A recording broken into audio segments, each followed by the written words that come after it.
Suasana markas Yonif TP834WM di Nusa Tenggara Timur mendadak mencekam. Di balik dinding ruang Intel, suara teriakan kesakitan terdengar lirih. Malam itu, Pradalaki Cepril Saputra Namo mengalami detik-detik terakhir hidupnya. Ia bukan gugur di medan perang, melainkan di tangan atasannya sendiri.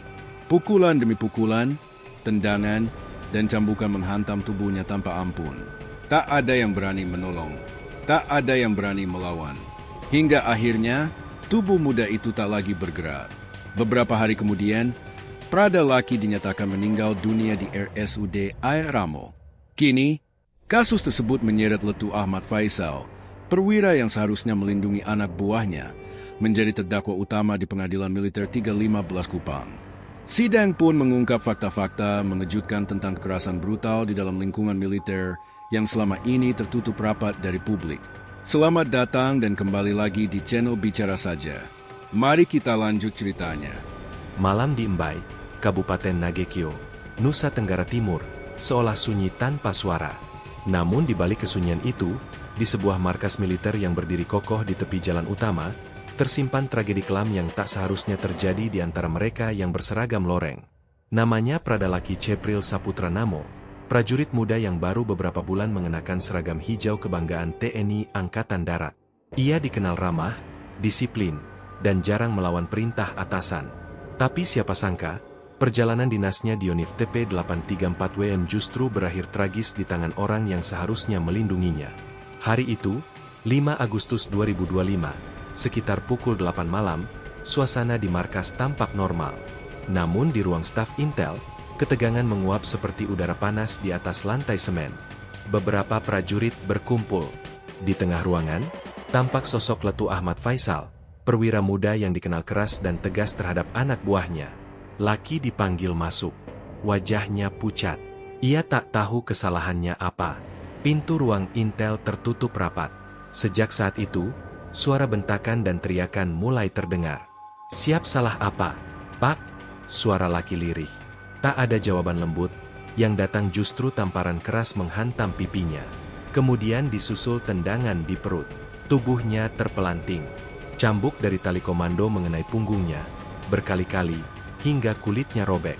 Setiap kali laki mencoba menjelaskan, pukulan kembali mendarat. Letu Faisal murka, dan beberapa prajurit lain yang berada di ruangan itu hanya diam. Ada yang menunduk, ada yang pura-pura tak melihat. Malam itu berubah menjadi neraka bagi seorang prajurit muda yang tak berdaya di hadapan atasannya sendiri. Menurut kesaksian yang muncul kemudian di persidangan, Faisal menuduh laki tidak disiplin dan melakukan kesalahan kecil dalam tugas pengintaian. Namun cara yang dipilih sang perwira untuk mendidik anak buahnya justru melanggar semua kode kehormatan militer.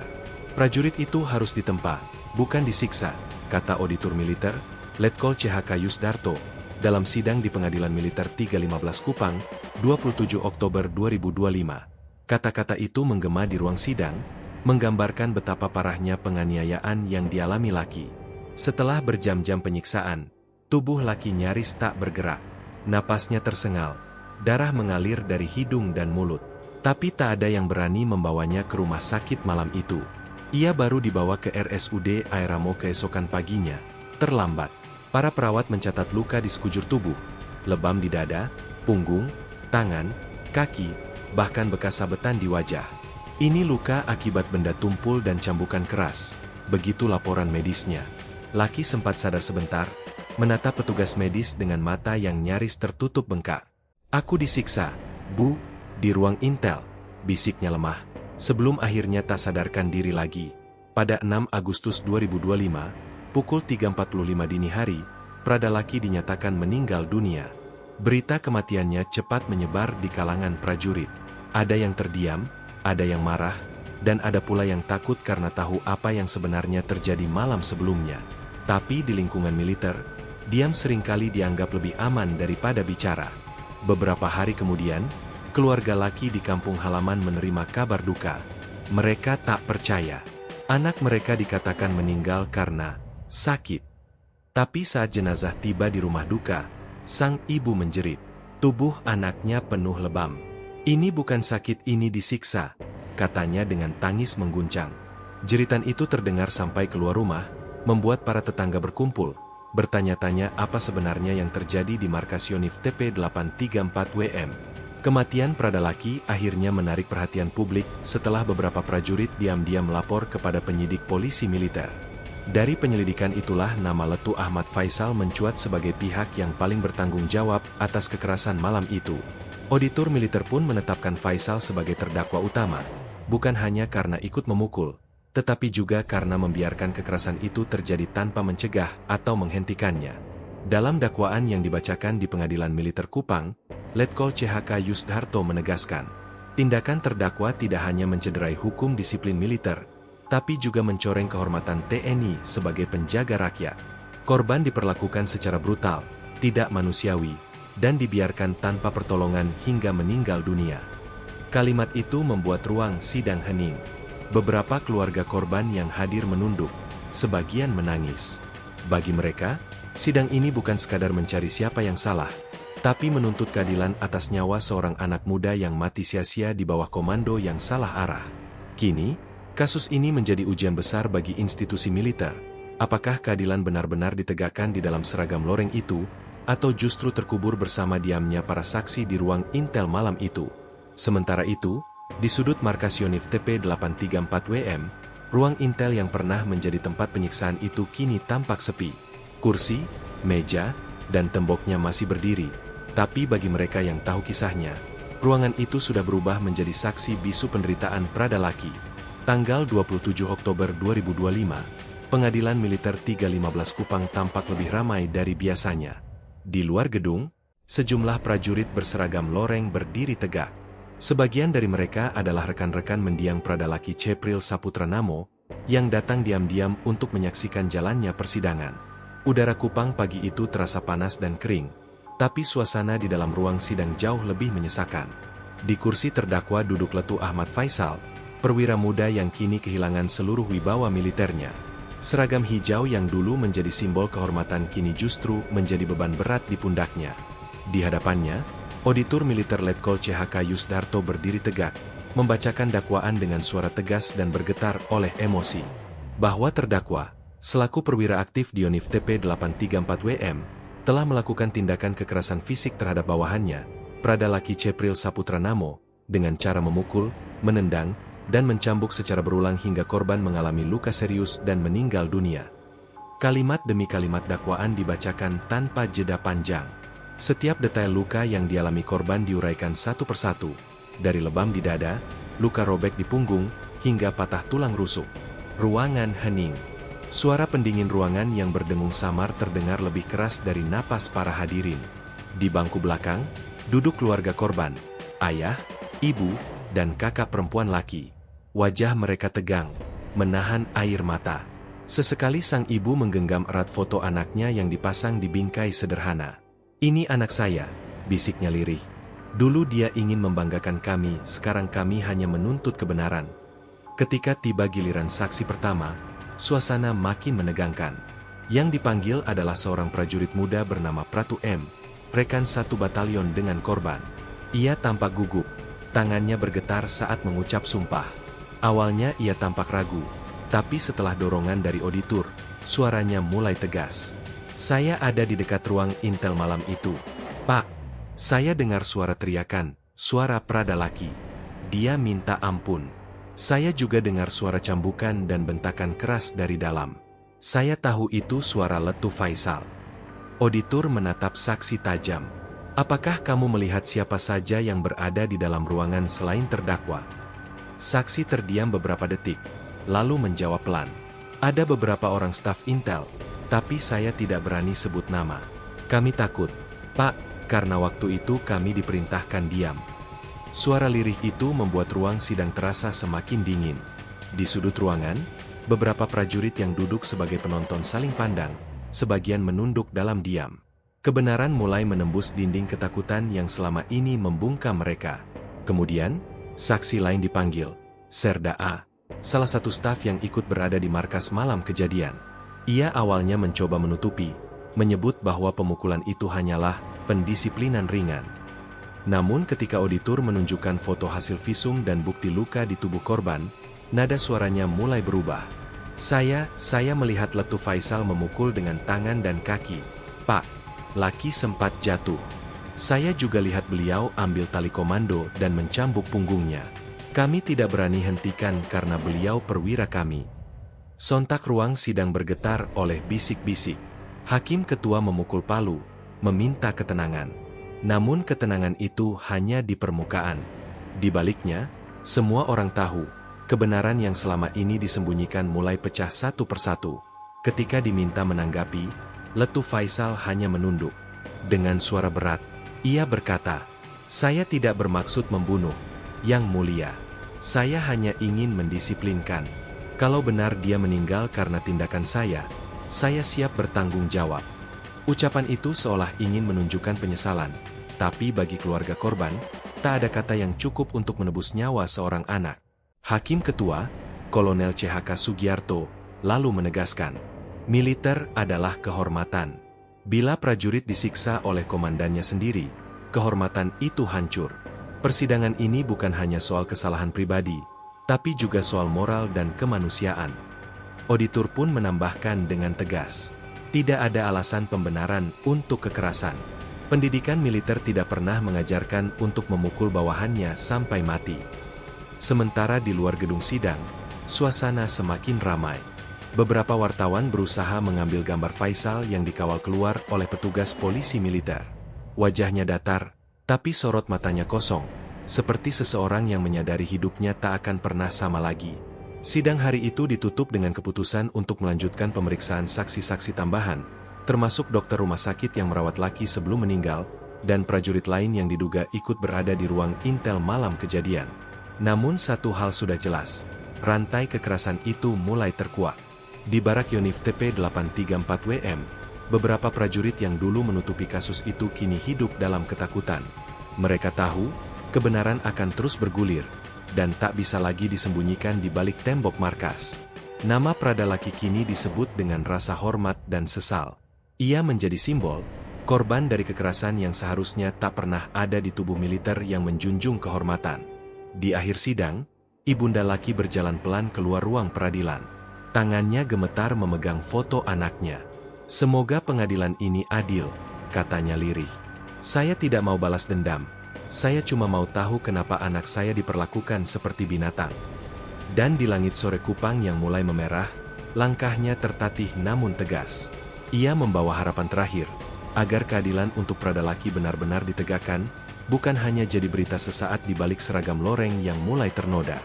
Langit Kupang tampak mendung ketika sidang lanjutan kasus kematian Pradalaki Cepril Saputra Namo kembali digelar di Pengadilan Militer 315 Kupang, awal November 2025. Suasana di luar gedung tampak tegang. Puluhan prajurit berdiri berjejer, sebagian memilih menunduk. Kasus ini bukan lagi perkara kecil, tapi sudah menjadi aib besar bagi Satuan Yonif TP834WM, sekaligus ujian moral bagi tubuh militer itu sendiri. Di dalam ruang sidang, Auditor Militer Letkol CHK Yusdarto membuka persidangan dengan suara tenang namun tajam. Hari ini, saksi utama yang dihadirkan bukan lagi dari kalangan prajurit, melainkan dari kalangan medis, orang-orang yang pertama kali melihat kondisi tubuh Pradalaki saat dibawa ke rumah sakit. Saksi pertama naik ke mimbar, Dr. Rini Astuti, dokter jaga di RSUD Airamo Malam ketika Laki dibawa masuk. Ia tampak gugup, tapi matanya menunjukkan keyakinan. "Silakan ceritakan apa yang ibu lihat ketika korban datang ke rumah sakit," tanya Hakim Ketua, Kolonel CHK Sugiarto, membuka sesi. Dokter Rini menarik napas dalam. Korban datang dalam kondisi tidak sadar, sekitar pukul 8 pagi, 6 Agustus 2025. Tubuhnya penuh luka. Di dada dan perut terdapat memar luas, di punggung ada bekas cambukan, dan di kedua tangan ada luka lecet seperti akibat seretan atau benturan keras. Kami juga menemukan pendarahan di bagian dalam rongga dada.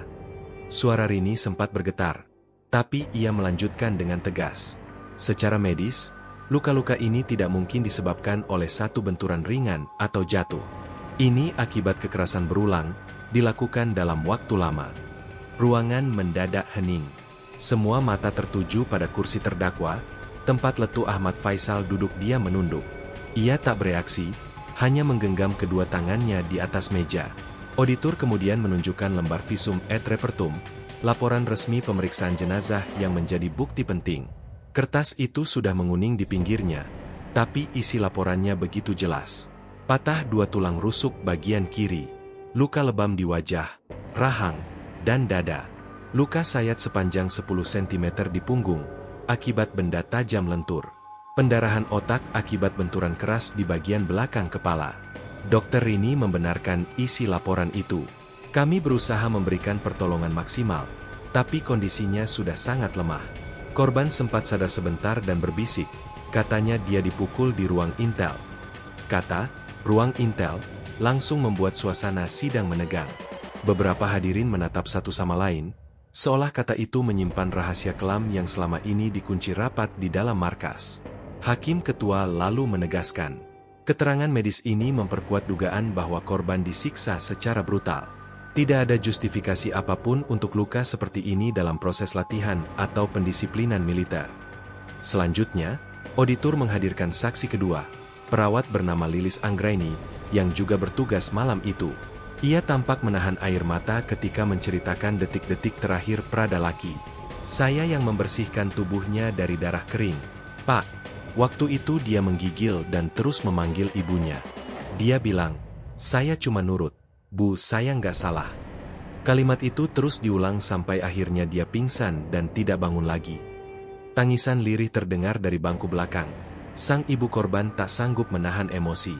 Hakim memberi waktu beberapa menit untuk menenangkan suasana. Bahkan beberapa prajurit muda yang hadir terlihat menunduk. Matanya berkaca-kaca. Ketika sidang dilanjutkan, auditor menanyakan kepada dokter mengenai kemungkinan korban meninggal karena penyakit dalam, seperti yang sebelumnya sempat disampaikan pihak batalion. Dokter Rini menggeleng tegas. Tidak ada indikasi penyakit. Luka-luka fisik adalah penyebab kematian langsung. Korban meninggal karena trauma hebat di kepala dan dada akibat pukulan berulang. Ini murni akibat kekerasan. Pernyataan itu seperti palu yang menghantam kesunyian ruang sidang. Auditor menatap hakim, lalu menatap terdakwa. Yang mulia, bukti medis ini sudah cukup kuat untuk menegaskan bahwa kematian Prada Laki adalah akibat penyiksaan. Dan terdakwa, sebagai atasan langsung, bukan hanya pelaku, tapi juga orang yang membiarkan kekerasan itu terjadi. Namun Letu Faisal tetap membela diri. Dengan suara berat ia berkata, saya akui saya memukul, tapi saya tidak mencambuk atau menendang berulang kali. Mungkin prajurit lain yang ikut melakukannya. Saya tidak tahu luka di kepala itu dari mana. Auditor langsung menyela. Tapi saudara juga tidak menghentikan mereka, bukan? Padahal Anda perwira di ruangan itu. Faisal terdiam. Tatapannya kosong. Ia tahu, diamnya malam itu kini menjadi senjata paling mematikan terhadap dirinya sendiri. Hakim ketua lalu menutup persidangan hari itu dengan pernyataan keras. Pengadilan ini tidak hanya menilai kesalahan tindakan, tapi juga kesalahan membiarkan kekerasan. Dalam militer, tanggung jawab seorang perwira adalah melindungi, bukan menghancurkan bawahannya. Selesai sidang, keluarga Laki dikerumuni wartawan. Sang ayah, Namo Saputra, berbicara lirih namun tegas.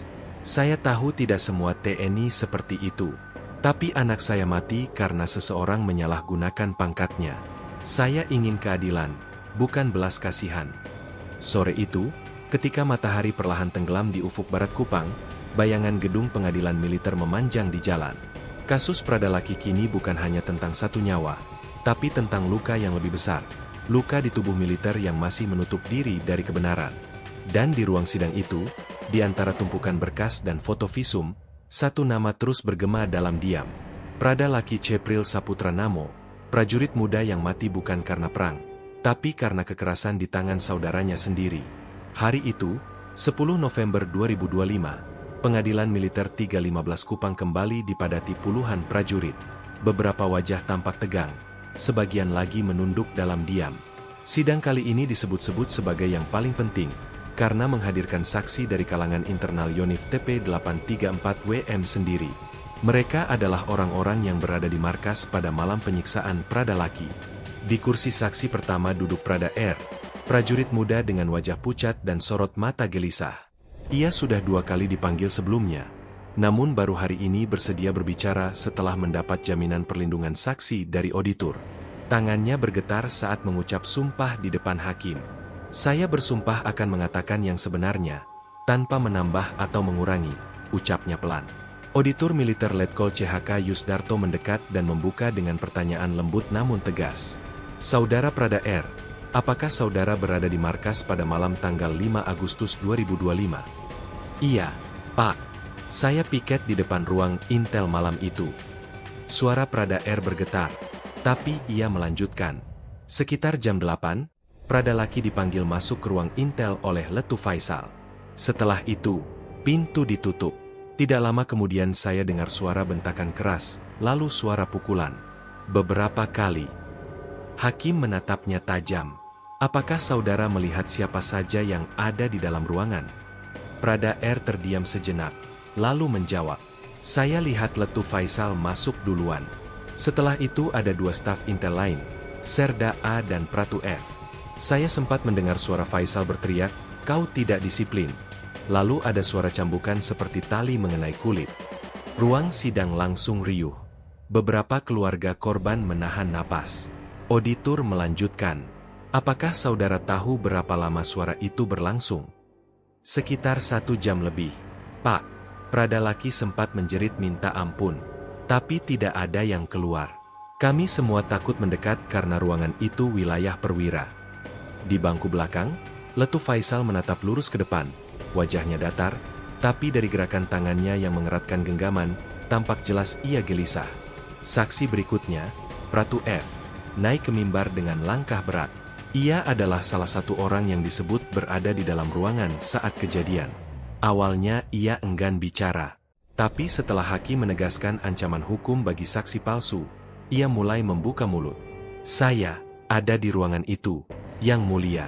Saya disuruh Letu Faisal membantu, mendidik Prada Laki karena dianggap melanggar perintah tugas. Mendidik dalam bentuk apa? Tanya auditor cepat. Disuruh pukul, Pak. Awalnya 1-2 kali. Tapi Letu Faisal terus bilang, keras sedikit, biar kapok. Saya akhirnya berhenti, tapi beliau sendiri lanjut mukul dengan tangan dan cambuk tali. Auditor menatapnya dalam. Apakah Prada Laki sempat melawan? Tidak, Pak. Dia cuma minta ampun, bilang tidak tahu salahnya apa. Saya lihat dia sempat jatuh, lalu dipaksa berdiri lagi. Setelah itu, dia tidak bergerak. Saya dan yang lain disuruh keluar. Beberapa detik hening. Lalu suara tangis pecah dari kursi keluarga korban. Ibunda Laki menunduk, menggenggam foto anaknya erat-erat. Hakim memukul palu 3 kali, menenangkan ruangan. Kesaksian itu menjadi titik balik persidangan. Auditor kemudian memutar ulang rekonstruksi kejadian berdasarkan kesaksian para saksi dan hasil visum. Dalam tayangan simulasi itu, terlihat bagaimana korban mengalami siksaan bertubi-tubi tanpa perlawanan, bahkan dalam posisi terikat. Hakim Ketua berkata dengan nada berat, jika kesaksian ini benar, maka tindakan yang dilakukan di ruang Intel malam itu bukan pendisiplinan, melainkan penyiksaan yang kejam dan tidak manusiawi. Setelah kesaksian kedua, auditor menghadirkan saksi ketiga, Bintara Provos yang malam itu sempat menerima laporan suara ribut dari arah ruang Intel. Saya dengar suara keras, tapi waktu mau saya dekati, salah satu anggota Intel bilang, jangan ikut campur, ini urusan internal. Saya pun mundur. Hakim menatapnya dingin. Apakah saudara menyadari bahwa diamnya saudara malam itu turut menyebabkan korban tidak tertolong? Bintara itu menunduk. Air mata jatuh di atas meja saksi. Saya menyesal, Yang Mulia. Auditor kemudian menegaskan kepada majelis hakim bahwa kesaksian-kesaksian hari ini sudah cukup untuk membuktikan bahwa penyiksaan dilakukan secara terencana dan berkelompok, di bawah sepengetahuan dan pengawasan langsung Letu Faisal. Korban tidak diberi kesempatan membela diri, tidak diberikan pertolongan medis, dan dibiarkan dalam keadaan kritis. Ini pelanggaran berat terhadap disiplin, kemanusiaan, dan sumpah prajurit, tegas Yusdarto. Di akhir sidang, suasana berubah hening. Letu Faisal diminta berdiri untuk mendengar ringkasan keterangan saksi. Wajahnya kaku, matanya memerah. Hakim Ketua berkata pelan namun tegas. Saudara terdakwa, semua saksi menyebut nama saudara sebagai pihak yang memerintahkan, menyaksikan, dan tidak mencegah kekerasan. Pengadilan ini akan menilai fakta, bukan pangkat. Ingatlah, kehormatan militer tidak diukur dari seberapa keras saudara menghukum, tapi seberapa kuat saudara melindungi. Setelah palu sidang diketuk, Faisal dibawa keluar dengan penjagaan ketat polisi militer. Beberapa rekan prajurit hanya bisa menatap dari jauh. Tak ada yang berani bicara, tapi di antara tatapan mereka, tersimpan rasa bersalah dan ketakutan. Rasa bahwa malam itu seharusnya bisa dicegah, andai saja satu orang saja berani melawan perintah yang salah. Sore itu, di luar gedung pengadilan militer Kupang, langit perlahan memerah. Keluarga laki berdiri diam di bawah tangga gedung, menatap mobil tahanan yang membawa Faisal menjauh. Ibunya berbisik pelan. "Kau lihat, nak, perlahan kebenaran mulai keluar. Ibu akan terus di sini sampai keadilan itu benar-benar datang untukmu." Dan di antara bayangan senja, suara angin membawa satu pesan yang terasa getir, bahwa malam penyiksaan itu mungkin sudah berlalu, tapi luka yang ditinggalkannya akan terus hidup di hati mereka yang masih menunggu kebenaran penuh terungkap. Hari itu, berita dari ruang sidang militer di Kupang menyebar secepat angin. Kesaksian yang mengungkap bahwa Prada laki dipukul, ditendang, dan dicambuk oleh atasannya sendiri memicu gelombang kemarahan di seluruh satuan TNI. Tak hanya di Nusa Tenggara Timur, tapi juga di Jawa, Sumatera, hingga Papua. Grup-grup internal prajurit yang biasanya tenang mendadak ramai, membicarakan hal yang selama ini dianggap tabu, penyiksaan di dalam barak sendiri.